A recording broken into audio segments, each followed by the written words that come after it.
আসসালামু আলাইকুম। আজকে নাকি আন্তর্জাতিক নুডলস দিবস। তাই আন্তর্জাতিক নুডলস দিবস উপলক্ষে আমার ছেলে বলতেছে সে আজকে নুডলস খাবে। তার জন্য আজকে নুডলস রান্না করলাম। আসলে বাসায় তেমন কিছু ছিল না।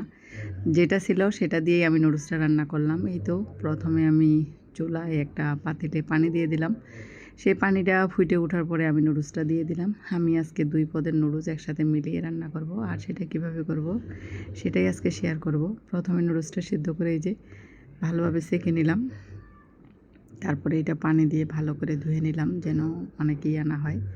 তারপরে এই যে কড়াইতে তেল দিয়ে দিলাম। তেল দেওয়ার পরে এখানে মরিচ পেঁয়াজ দিয়ে দিব। মরিচ পেঁয়াজটা একটু ভালোভাবে লাল লাল করে ভেজে নেওয়ার পরে একটা ডিম দিয়ে দিব।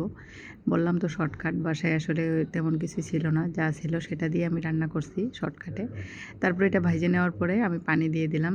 দেওয়ার পরে এখানে ফ্রোজেন করা আমার মটরশুঁটি ছিল, মটরশুঁটি দিয়ে দিলাম, আর গাজর ছিল, গাজর দিয়ে দিলাম, আর টমেটো একটা দিয়ে দিলাম। দিয়ে এটা ভালোভাবে বলক ওঠা পর্যন্ত অপেক্ষা করব। তারপরে একটু হলুদ গুঁড়া আর একটু লবণ দিয়ে দিব। দেওয়ার পরে এটা আবার মানে কি বলক ওঠা পর্যন্ত অপেক্ষা করব। তারপরে আমি একটা আবার এই যে মামা নুডলস দিয়ে দিলাম।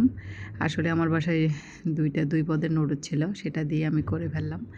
আর এই যে ওই নুডলসটা সেদ্ধ হওয়ার পরে পানিটা শুকিয়ে যাওয়ার পরে আমি আগে থেকে যে নুডলসটা মানে আর কি পানি ঝরিয়ে রাখছিলাম সেটাও দিয়ে দিলাম। দিয়ে ভালোভাবে এটা মিশিয়ে নেব।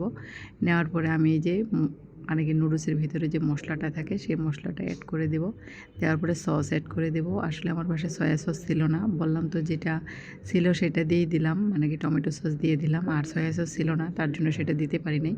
এই তো দেওয়ার পরে এটা ভালোভাবে মিক্সড করে নেব। নিয়ে নিলে আমার নুডলসটা রেডি হয়ে যাবে। আর অনেক নুডলসটা আসলে অনেক ইয়াম্মি ছিল, অনেক মজার ছিল। আর আমার ছেলে তো অনেক খুশি হয়ে গেছে। আজকে আন্তর্জাতিক নুডলস দিবস, তাই নুডলস সে খাবেই খাবেই খাবেই। তার জন্য আমি রাগ করে তার জন্য আমি নুডলসটা এই তো বানিয়ে দিলাম। যাই হোক, ও ওর জন্যই শুধু বানাইনি, পুরো পরিবারে পুরো খেয়েছে এবং অনেক মজা হয়েছে। এই যে ফাইনালি আমার নুডলস।